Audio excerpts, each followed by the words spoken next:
বৃষ্টিতে ভেজা কাঁপতে থাকা মেয়েটি ট্যাক্সি থামাল। চালক যা করলেন তাতে চোখে জল চলে আসবে। বন্ধুরা, এটি বিহারের রাজধানী পাটনার একটি সত্য ঘটনা, যেখানে গঙ্গার তীরে এক ছোট বস্তিতে থাকত সুমন। গঙ্গার ঢেউয়ের সাথে সাথে তার জীবনও সবসময় বইতে থাকত, কখনো শান্তিতে, আবার কখনো ঝড়ের মাঝে। সুমন খুব ধনী ছিল না, কিন্তু স্বপ্ন বড় দেখত। বাবা ছোটবেলায় মারা গিয়েছিলেন। মা বাড়ি বাড়ি কাজ করে যেমন তেমন করে তাকে পড়াচ্ছিলেন। সুমন পড়াশোনায় ভালো ছিল, তাই গ্রামবাসীদের আশা ছিল যে একদিন এই মেয়েটি পরিস্থিতি বদলে দেবে। পাটনা এসে সে এক প্রাইভেট কলেজে ভর্তি হল। দিনে কলেজ, সন্ধ্যায় এক ছোট চাকরি, এটাই ছিল তার দিনলিপি। কিন্তু সেদিন ভাগ্য অন্য কিছুই ঠিক করে রেখেছিল। সেই সন্ধ্যায় পাটনায় বৃষ্টি কিছু বেশিই নির্দয় ছিল। আকাশ যেন ফেটে পড়েছিল, রাস্তাঘাট জলে ভরে গিয়েছিল, বাতাস ঠান্ডা আর তীব্র ছিল। সুমন অফিস থেকে বেরোতেই তার ছাতা ভেঙে গেল। বাস ধরার চেষ্টা করল, কিন্তু বাস ভর্তি ছিল। মোবাইলের ব্যাটারিও শেষ হয়ে আসছিল। জামাকাপড় পুরোপুরি ভিজে গিয়েছিল। ঠান্ডায় দাঁত ঠকঠক করছিল আর চোখে ভয় নেমে এসেছিল। সে রাস্তার ধারে দাঁড়িয়ে এক এক করে ট্যাক্সি থামাতে লাগল। একটা ট্যাক্সি থামল। চালক ওপর থেকে নিচ পর্যন্ত দেখল আর বলল, পুরোপুরি ভিজে আছো, সিট নষ্ট হয়ে যাবে, আর না শুনেই এগিয়ে গেল। দ্বিতীয় ট্যাক্সির ভাড়া এত বেশি চাইল যে সুমনের হাত কেঁপে উঠল। তৃতীয় ট্যাক্সিওয়ালা সন্দেহের নজরে দেখল আর জানলা তুলে নিল। বৃষ্টি আরও জোরে হতে লাগল। সুমনের শরীর কাঁপছিল, বুক দুরুদুরু করছিল। সেই মুহূর্তে তার মনে হল যেন পুরো শহরটা ধনীদের জন্য তৈরি, গরিবদের জন্য নয়। তখনই সামনে থেকে এক পুরনো হলুদ ট্যাক্সি এসে থামল। ট্যাক্সি নতুন ছিল না, কিন্তু পরিষ্কার ছিল। যখন সব ট্যাক্সি না করে দিয়েছিল, চালকের বয়স বড়জোর 24 থেকে 25 বছর হবে। সাধারণ শার্ট, হালকা দাড়ি আর চোখে অদ্ভুত এক সততা। তার নাম ছিল আমান। আমান কাঁচ নামালো আর বলল, বোন, কোথায় যাবে? সুমন কাঁপতে কাঁপতে ঠিকানা বলল, আর তারপর সাহস করে বলল, ভাইয়া, আমার কাছে পুরো টাকা নেই। আমান এক মুহূর্ত তার অবস্থা দেখল, ভেজা জামাকাপড়, কাঁপতে থাকা শরীর, ভীত চোখ, আর বলল, আগে বসো, বৃষ্টিতে দাঁড়িয়ে থাকলে অসুস্থ হয়ে পড়বে, টাকা পরে দেখে নেব। এই শব্দগুলো সুমনের হৃদয়ের গভীরে স্পর্শ করল। সে চুপচাপ ট্যাক্সিতে বসে পড়ল। ট্যাক্সি চলতেই তার চোখ দিয়ে জল পড়তে লাগল। হয়তো প্রথমবার কোনো অপরিচিত তাকে মানুষ মনে করেছিল, বোঝা নয়। কিছুক্ষণ পর সুমনের চোখ ভারী হতে লাগল। ঠান্ডা, ক্ষুধা আর ক্লান্তি তাকে ভেঙে দিয়েছিল। হঠাৎ তার মাথা একদিকে ঢলে পড়ল আর সে অজ্ঞান হয়ে গেল। আমন ঘাবড়ে গেল। সে তক্ষুনি ট্যাক্সি থামাল, জল বের করল, তার মুখ পরিষ্কার করল। বৃষ্টিতে ভিজতে ভিজতে এসে চায়ের দোকান খুঁজে গরম চা আনল। যখন সুমনের জ্ঞান ফিরল, তখন তার চোখে ভয় ছিল। ভয় পেও না, আমার নরম সুরে বলল, তুমি সুরক্ষিত আছো। সুমন অঝরে কেঁদে ফেলল। তার সব সাহস যেন ভেঙে গিয়েছিল। কাঁদতে কাঁদতে সে নিজের পুরো কাহিনী শোনাল।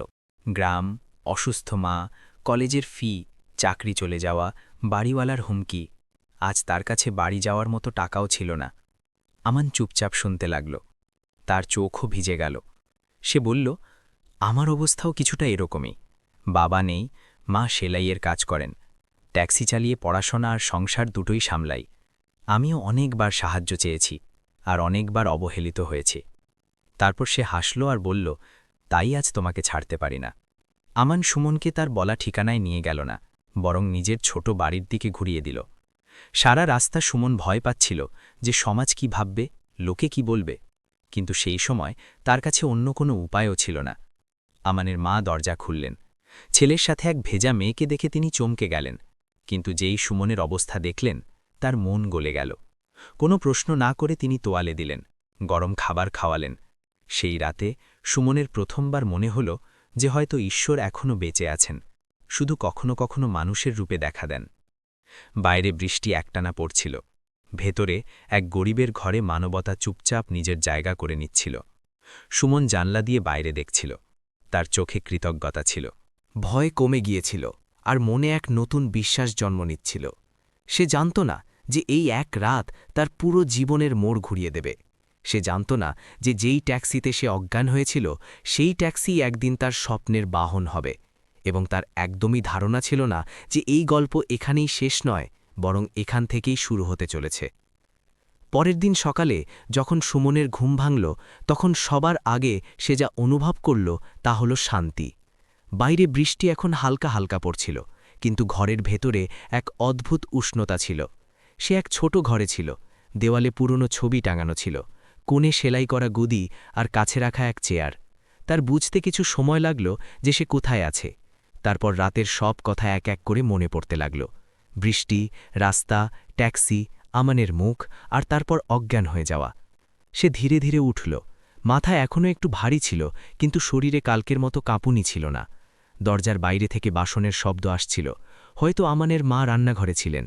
সুমনের হঠাৎ সংকোচ বোধ হল। এক অজানা বাড়ি, অজানা মানুষ, আর সে নিজে। সমাজ কি বলবে, এই চিন্তাই তার মনে ঘুরতে লাগল। তখনই দরজা খুলল। আমানের মা হেসে বললেন, মেয়ে উঠে গেছ, চলো আগে গরম গরম চা খেয়ে নাও। সেই হাসিতে কোনো প্রশ্ন ছিল না, কোনো সন্দেহ ছিল না, শুধু আপনপন ছিল। সুমনের চোখ ভরে এলো। সে ধীরে মাথা নাড়ল আর বাইরে এলো।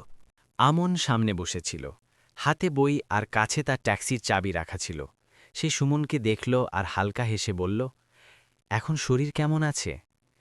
ঠিক আছে, সুমন বলল, কিন্তু গলার স্বরে সংকোচ স্পষ্ট ছিল। চা খেতে খেতে সুমন চারপাশ দেখল। ঘর খুব ছোট ছিল, কিন্তু পরিষ্কার পরিচ্ছন্ন। দারিদ্র্য স্পষ্ট দেখা যাচ্ছিল, কিন্তু কোনো কিছুর অভাব মনে হচ্ছিল না। হয়তো সেখানে সম্মান আর আপনপন প্রচুর ছিল, তাই। কিছুক্ষণ চুপ থাকার পর সুমন নিজেই বলল, আমার এখানে থাকা উচিত নয়, লোকে ভুল বুঝবে। আমনের মা স্নেহের সাথে বললেন, লোকে তো এমনিতেও কিছু না কিছু বলবে মেয়ে। যদি কারো সাহায্য করতে ভয় পাই, তবে মানুষ হিসেবে পরিচয় দেব কি করে? এই কথাগুলো সুমনের মনে গেঁথে গেল। তার মাও কখনো কখনো এমনই বলতেন।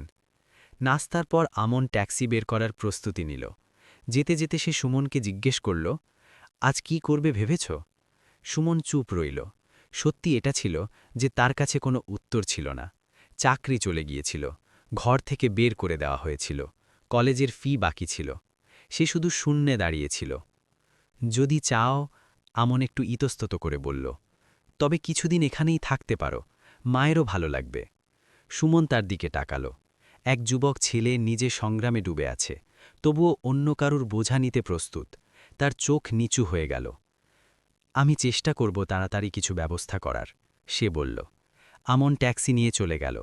সারাদিন সুমন ঘরে রইল। সে আমনের মায়ের সাহায্য করল, সবজি কাটল, কাপড় শুকালো। কাজ করতে করতে তার মনে এক অদ্ভুত শান্তি ছিল। সন্ধ্যায় যখন আমন ফিরল, তখন সে ক্লান্ত ছিল, কিন্তু মুখে হালকা সন্তুষ্টি ছিল। রাতের খাবারের পর তিনজন বসল। আমন নিজের জীবনের কথা বলল, কিভাবে সে বাবাকে ছোটবেলায় হারিয়েছে, কিভাবে মা সেলাই করে তাকে বড় করেছেন, আর কিভাবে সে পড়াশোনার সাথে ট্যাক্সি চালানো শুরু করেছে। লোকে বলে ট্যাক্সি চালক হয়ে কি করবে? আমন বলল, কিন্তু এই ট্যাক্সি আমার পড়াশোনাও চালাচ্ছে আর মায়ের চিকিৎসাও। সুমন শুনতে লাগল। তার মনে হল যেন তার আর আমনের জীবন আলাদা হয়েও কোথাও না কোথাও এক, দারিদ্র্য, স্বপ্ন আর হার না মানার জেদ। পরের কিছুদিন এভাবেই কাটল। সুমন কাছের কলেজে গিয়ে নিজের ফিয়ের ব্যাপারে কথা বলল। সে পুরনো চাকরিতে যোগাযোগ করল, কিন্তু উত্তর হতাশাজনক ছিল। অনেক জায়গায় ইন্টারভিউ দিল, কিন্তু সব জায়গায় অভিজ্ঞতা আর সুপারিশের দাবি ছিল। প্রতি সন্ধ্যায় সে ক্লান্ত হয়ে ফিরত, কিন্তু ঘরে আমনের মায়ের স্নেহ আর আমনের সাহস জোগানো কথা তাকে ভেঙে পড়তে দিত না। একদিন পাড়ায় কথা শুরু হয়ে গেল। ট্যাক্সি চালকের ঘরে মেয়ে থাকে। কেউ বলল কিছু তো গণ্ডগোল আছে, কেউ বলল সুমন এসব কথা শুনল তো তার মন ভেঙে গেল। সে সেই রাতেই আমনকে বলল, আমি এখানে আর থাকতে পারব না, আপনাদের বদনাম হবে। আমন গম্ভীর হয়ে বলল, যদি সমাজের কথায় ভয় পেয়ে যাও, তবে ঠিক আর ভুলের পার্থক্যই মুছে যাবে। তুমি যতক্ষণ নিজের পায়ে না দাঁড়াচ্ছ, এখানে নিরাপদ। এটা প্রথমবার ছিল যখন সুমন আমনের গলার স্বরে এত দৃঢ়তা শুনল। সে অনুভব করল যে এই ছেলেটি শুধু দয়ালু নয়, মজবুতও। সেই সপ্তাহেই বৃষ্টি আবার জোরে শুরু হল। রাস্তার ধারে অনেক লোক ভিজতে ভিজতে সাহায্য চাইছিল। আমান ট্যাক্সি থামাল আর কিছু বয়স্কদের বিনামূল্যে তাদের বাড়ি পৌঁছে দিল। সুমনও সাথে ছিল। এক জায়গায় সে দেখল যে এক শিশু ক্ষুধায় কাঁদছে। সুমন না ভেবেই নিজের খাবার তাকে দিয়ে দিল। আমান হেসে বলল, হয়তো এজন্যই আমাদের পথ মিলেছে। সেদিন প্রথমবার দুজনেই অনুভব করল যে তাদের সাহায্য শুধু একে অপরের মধ্যে সীমাবদ্ধ নয়, তারা একসাথে মিলে কিছু করতে পারে। ছোটই হোক, কিন্তু সত্যি। রাতে সুমন ডায়েরিতে লিখল, আজ আমি বুঝলাম যে ধনী হওয়া টাকায় নয়, মানসিকতায় হয়। তার চোখের সামনে আমানের মুখ ঘুরছিল, বৃষ্টিতে ভেজা, কিন্তু মন থেকে শুকনো নয়। সে তখনও জানত না যে এই সম্পর্ক বন্ধুত্বের চেয়ে এগিয়ে যাবে কিনা। সে এটাও জানত না যে সামনের পথ কতটা কঠিন হবে। কিন্তু এটা নিশ্চিত ছিল যে যেই রাতে সে বৃষ্টিতে ট্যাক্সি থামিয়েছিল, সেই রাত তাকে শুধু আশ্রয়ই দেয়নি, তাকে মানবতার উপর পুনরায় বিশ্বাসও এনে নিয়েছে। আর এই বিশ্বাস আগামী দিনে তাকে আর আমানকে এমন পথে নিয়ে যেতে চলেছিল যেখানে সংগ্রামও হবে, সমাজের পরীক্ষাও হবে, আর হয়তো এক নতুন সম্পর্কও হবে। বৃষ্টি এখন থেমে গিয়েছিল, কিন্তু সুমন আর আমানের জীবনে যে আলোড়ন শুরু হয়েছিল তা থামার নাম নিচ্ছিল না। যেই দিনগুলোতে আকাশ পরিষ্কার থাকতে শুরু করল, সেই দিনগুলোতে পাড়ার বাতাস ভারী হতে শুরু করল। লোক এখন খুলে কথা বলতে শুরু করেছিল, কেউ ইশারায়, কেউ সরাসরি। সুমন যখনই ঘর থেকে বের হতো, সে অনুভব করত যেন নজর তার পিছু করছে। প্রতিটি হাসির পেছনে প্রশ্ন ছিল, প্রতিটি নীরবতায় খোঁটা। এক সন্ধ্যায় সুমন খুব ক্লান্ত হয়ে ফিরল, চোখে হতাশা ছিল। সে আমানের মাকে বলল যে আজ কলেজেও কেউ খোঁটা দিয়েছে। ড্রাইভারের ঘরে থাকো। এই শব্দগুলো তার কানে এখনও বাজছিল। আমানের মা তার মাথায় হাত রাখলেন আর শুধু এইটুকু বললেন, মেয়ে, সত্য পরিষ্কার হয়, দেরিতে হলেও। কিন্তু সুমন জানত যে এই কথাগুলো শুধু তাকে নয়, আমানকেও আঘাত করছে। আমান বাইরে থেকে শক্ত দেখাত, কিন্তু যখন সে একা হতো তার চোখেও সেই একই প্রশ্ন ভাসত। সে কি ঠিক করছে? সমাজ কি কখনো তার উদ্দেশ্য বুঝবে? সেই রাতে সুমন সিদ্ধান্ত নিল যে সে আর বসে থাকবে না। সে আমনকে বলল, যদি আমাদের লোকেদের উত্তর দিতে হয় তবে শব্দ দিয়ে নয়, কাজ দিয়ে দিতে হবে। আমন তার দিকে তাকাল। প্রথমবার সে সুমনের গলার স্বরে ভয় নয়, দৃঢ়তা অনুভব করল। পরের দিন থেকে দুজনে মিলে কিছু করতে শুরু করল। ভোরবেলা আমন ট্যাক্সি নিয়ে বের হতো আর সুমন তার সাথে যেত। রাস্তায় যেই অভাবী মানুষ দেখা যেত, কোনো অসুস্থ বয়স্ক, কোনো স্কুলে না যেতে পারা শিশু, আমান তাদের টাকা না নিয়ে পৌঁছে দিত। সুমন শিশুদের পড়াতে শুরু করল। রাস্তার ধারে বসে সে তাদের অক্ষর জেনাতে শেখাত। প্রথম দিন শুধু 2টি শিশু এলো, দ্বিতীয় দিন 5 জন, আর তারপর ধীরে ধীরে 1 ডজন। লোকেদের অবাক লাগত। সেই ট্যাক্সি চালক যার ব্যাপারে কথা হচ্ছিল, এখন রোজ কারো না কারো সাহায্য করতে দেখা যেত। তবুও কিছু লোক বলা থামাল না, নাটক করছে। কেউ বলল নাম করার উপায়, কেউ বলল একদিন বৃষ্টি আবার ফিরে এলো। এবার সুমন আর আমন দুজনেই ভিজতে ভিজতে শহরের এক কোণে পৌঁছাল, যেখানে বস্তিতে জল ভরে গিয়েছিল।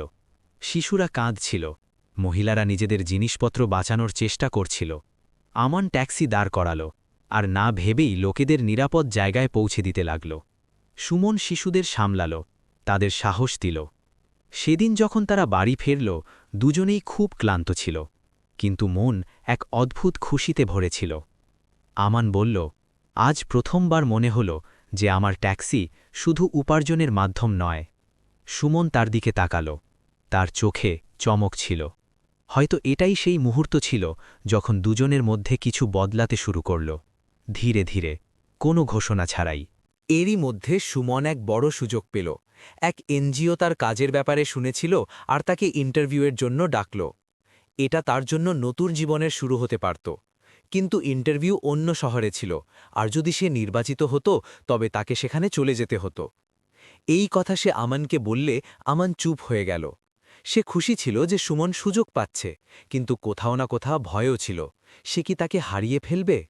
সুমনও এই নীরবতা অনুভব করল। সেই রাতে দুজনে অনেকক্ষণ জেগে রইল, কিছু না বলে। ইন্টারভিউয়ের দিন আমানই তাকে ট্যাক্সিতে করে পৌঁছে দিল।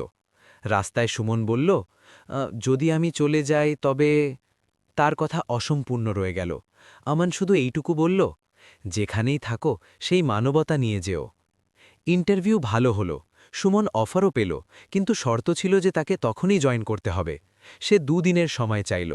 এই 2 দিনে তার মন তোলপাড়ে ভরে রইল। একদিকে ক্যারিয়ার, অন্যদিকে সেই সম্পর্ক যা নাম ছাড়াই তার জীবনের অংশ হয়ে গিয়েছিল। যখন সে আমানকে অফারের ব্যাপারে জানালো, তখন আমান হেসে বলল, এটা তো খুব ভালো কথা। কিন্তু সুমন তার চোখে লুকানো দুঃখ দেখে ফেলল। সে প্রথমবার খুলে বলল, আমান, আমার ভয় করে তোমাকে ছাড়তে। আমি নিজের জীবনে অনেক কিছু হারিয়েছি। আমান দীর্ঘশ্বাস নিল। আমি চাই না যে তোমার কারণে তোমার স্বপ্ন থেমে যাক, সে বলল। কিন্তু সত্যি এটা যে তুমি এখানে না থাকলে সবকিছু অসম্পূর্ণ মনে হবে। সেই রাতে বৃষ্টি আবার শুরু হলো, সেই একই বৃষ্টি যা তাদের মিলিয়েছিল। সুমন জানলার কাছে দাঁড়িয়ে বাইরে দেখছিল। তার মনে পড়ল সেই প্রথম দিন, রাস্তা, ট্যাক্সি, অজ্ঞান হওয়া, আর আজ এক এমন মোড় যেখানে তাকে নিজেকেই সিদ্ধান্ত নিতে হতো। পরের দিন সকালে সুমন এনজিওকে ফোন করল আর বলল যে সে এখন জয়েন করতে পারবে না। সে তাদের বলল যে সে পাটনাতেই থেকে কাজ করতে চায় তৃণমূল স্তরে। ওপাশ থেকে কিছু মুহূর্তের নীরবতার পর উত্তর এলো, যদি তুমি এখানে এমন কাজ করছো তবে আমরা তোমাকে ওখানেই সমর্থন করব। ফোন রাখতেই সুমনের চোখ দিয়ে জল বেরিয়ে এলো। এই জল ভয়ের ছিল না, বরং স্বস্তির ছিল। সে আমানকে এই কথা জানালো, তো আমান কিছু মুহূর্ত চুপ রইল। তারপর বলল, হয়তো ওপরওয়ালারও আমাদের জেদ পছন্দ হয়েছে। ধীরে ধীরে তাদের কাজের আলোচনা ছড়াতে লাগল। সেই লোকরাই যারা কখনো খোটা দিত, এখন সাহায্যের জন্য এগিয়ে আসতে লাগল। কেউ বই আনতে লাগল, কেউ পুরনো জামাকাপড়। পাড়ার শিশুরা রোজ পড়তে আসতে লাগল। আমনের ট্যাক্সি এখন শুধু ট্যাক্সি ছিল না, তা এক ভরসা হয়ে গিয়েছিল। এসবের মধ্যে আমন আর সুমনের সম্পর্কও গভীর হতে লাগল। না কোনো ইজহার, না কোনো প্রতিশ্রুতি, কিন্তু একে অপরের উপস্থিতি জরুরি হয়ে গিয়েছিল। দুজনেই জানত যে এই পথ সহজ নয়। সমাজ এখনও পুরোপুরি বদলায়নি, অসুবিধা এখনও সামনে ছিল। কিন্তু এখন তাদের কাছে কিছু ছিল যা আগে ছিল না, একে অপরের সাথ আর এই বিশ্বাস যে মানবতার পথ যতই কঠিন হোক তা সঠিক পথ হয়। আর হয়তো এই পথই তাদের সেই মোড় পর্যন্ত নিয়ে যেতে চলেছিল, যেখানে শুধু সেবা নয়, এক নতুন সম্পর্কও জন্ম নিতে চলেছিল। এমন সম্পর্ক যা শুধু দুটি হৃদয়ের নয়, বরং সমাজের জন্য এক উদাহরণ হতে চলেছিল। সময় নিজের গতিতে এগিয়ে যাচ্ছিল, কিন্তু আমান আর সুমনের জীবনে যে মানবতার বীজ বোনা হয়েছিল তা এখন ধীরে ধীরে এক মজবুত গাছ হচ্ছিল। পাটনার সেই গলিগুলো, সেই রাস্তা যেখানে কখনো সুমন একা ভেজা আর ভরে পেয়ে দাঁড়িয়েছিল, আজ সেই লোকরা আমানের ট্যাক্সিকে চিনতে শুরু করেছিল। কেউ অসুস্থ হোক, কেউ বয়স্ক, বা কোনো শিশু স্কুলে যাওয়া থেকে বঞ্চিত, আমানের ট্যাক্সি তাদের জন্য আশা হয়ে গিয়েছিল। সুমন পড়াশোনা শেষ করে ফেলেছিল। এনজিওর সাহায্যে সে এক ছোট সেবাগোষ্ঠী তৈরি করে নিয়েছিল, যাতে পাড়ার কিছু যুবকও যুক্ত হয়েছিল। তারা মিলে বস্তিতে শিশুদের পড়াত, রোগীদের জন্য ওষুধের ব্যবস্থা করত, আর বৃষ্টির দিনে গৃহহীন লোকেদের জন্য অস্থায়ী আশ্রয়ের ব্যবস্থা করত। আমান সকাল থেকে রাত পর্যন্ত ট্যাক্সি চালাত, আর খালি সময়ে সেই সেবায় লেগে পড়ত। দুজনের জীবন এখন একই দিকে বইছিল। সমাজ যে কখনো প্রশ্ন করত, এখন ধীরে ধীরে মাথা নত করতে শুরু করেছিল। সেই লোকরাই যারা খোটা দিত, এখন শিশুদের পড়তে দেখে চুপ হয়ে যেত। কিছু লোক সাহায্যের জন্য এগিয়ে এলো, তো কিছু শুধু দূর থেকে দেখে শিখতে লাগল। মানবতার প্রভাব ধীরে হয়, কিন্তু যখন হয় তখন গভীর পর্যন্ত যায়। একদিন গঙ্গার তীরে সেবা শিবির বসেছিল। সুমন শিশুদের বই বিতরণ করছিল, আর আমান লোকেদের ট্যাক্সি দিয়ে আনা নেওয়া করছিল। হঠাৎ সুমনের নজর আমানের ওপর পড়ল। সে ক্লান্ত ছিল, ঘামে ভেজা, কিন্তু মুখে সেই শান্তি ছিল যা প্রথম রাতে ছিল। সেই মুহূর্তে সুমনের উপলব্ধি হল যে এই সম্পর্ক শুধু সাথে কাজ করার আর নেই, এটা সাথে বাঁচার হয়ে গেছে। সন্ধ্যায় যখন দুজনে গঙ্গার তীরে বসেছিল, সুমন প্রথমবার মনের কথা বলল, আমান, যদি সেই রাতে তুমি না থামতে, তবে হয়তো আজ আমি এখানে থাকতাম না। আমান হেসে বলল, আর যদি তুমি সেই দিন সাহস হারিয়ে ফেলতে, তবে হয়তো এসবও হতো না। কিছু মুহূর্তের নীরবতার পর আমান বলল, আমি জানি না ভবিষ্যতে কি হবে, কিন্তু এতটুকু জানি যে আমি এই পথ একা চলতে চাই না। সুমনের চোখে জল ছিল, কিন্তু ঠোঁটে হাসি। সে মাথা নেড়ে সম্মতি দিল। তাদের বিয়ে কোনো বড় অনুষ্ঠান ছিল না, না ব্যান্ড বাজনা, না দেখুব। গঙ্গার তীরে কিছু আপন লোক আর অনেক দোয়া। বিয়ের দিনও তারা গরিবদের মধ্যে খাবার বিতরণ করল। সুমন শাড়ি পরেছিল, সাধারণ সাজে, আর আমানের চোখে গর্ব পরিষ্কার দেখা যাচ্ছিল। সেদিন দুজনে প্রতিজ্ঞা করল যে তাদের সম্পর্ক শুধু একে অপরের মধ্যে সীমাবদ্ধ থাকবে না, বরং সেই প্রতিটি মানুষের কাছে পৌঁছাবে যার সাহারার প্রয়োজন। বিয়ের পর তাদের সেবা আরও বেড়ে গেল। ফ্রি হেল্প ট্যাক্সি এখন রীতিমতো এক পরিচিতি হয়ে গিয়েছিল। অনেক লোক নিজের খরচে জ্বালানি ভরে দিতে লাগল। সুমনের সেবাগোষ্ঠীও ছড়িয়ে পড়ল। বাইরে থেকে লোক আসতে লাগল, তাদের গল্প শুনতে লাগল। কখনো কখনো সুমন ভাবত, এক রাতের বৃষ্টি কত কিছু বদলে দিল। এক সন্ধ্যায় সেই রাস্তায় যেখানে কখনো সুমন ট্যাক্সি থামাচ্ছিল, আজ আরেক মেয়ে ভিজে আর ভয় পেয়ে দাঁড়িয়েছিল। আমান ট্যাক্সি থামাল। সুমন নেমে সেই মেয়েটিকে জড়িয়ে ধরল আর বলল, ভয় পেও না, এখন তুমি একা নও। সেই মুহূর্তে সুমনের চোখে সেই পুরনো স্মৃতি ছিল, আর মনে সন্তুষ্টি। গল্প এখানেই শেষ হয় না, বরং এখান থেকেই এক নতুন শুরু হয়। কারণ মানবতা কখনো এক গল্পে সীমাবদ্ধ থাকে না, তা এক থেকে অন্যের কাছে পৌঁছাতে থাকে। এই গল্পের শিক্ষা খুব সোজা। ধনী আর গরিবের পার্থক্য টাকায় নয়, চিন্তাভাবনায় হয়। এক ছোট সঠিক সিদ্ধান্ত কারুর পুরো জীবন বদলে দিতে পারে। যখন সমাজ প্রশ্ন করে, তখনও যদি উদ্দেশ্য পরিষ্কার থাকে, তবে রাস্তা নিজে তৈরি হয়ে যায়। সাহায্য করা কোনো দয়া নয়, এটা আমাদের দায়িত্ব। এবার একটু নিজেকে এক প্রশ্ন করুন, যদি সেই রাতে আপনি আমানের জায়গায় হতেন, তবে কি আপনি ট্যাক্সি থামাতেন? যদি আপনি সুমনের জায়গায় হতেন, তবে কি হার মেনে নিতেন? আর যদি আজ আপনার সামনে কেউ সাহায্য চায়, তবে আপনি কি করবেন? যদি এই গল্প আপনার হৃদয় ছুঁয়ে থাকে, তবে এটি শুধু শুনে ছেড়ে দেবেন না। কোনো এক অভাবী মানুষের সাহায্য অবশ্যই করুন, তা সে এক হাসি হোক, এক কাপ চা হোক, বা শুধু একটু সময়। এই ভিডিওটি লাইক করুন, শেয়ার করুন, যাতে এই গল্প সেই লোকেদের কাছে পৌঁছায় যাদের আজ মানবতার ওপর বিশ্বাসের সবথেকে বেশি প্রয়োজন। চ্যানেল সত্যি গল্পের সফর সাবস্ক্রাইব করুন, কারণ এমন গল্প আমরা নই, আপনারা সবাই মিলে বাঁচিয়ে রাখেন।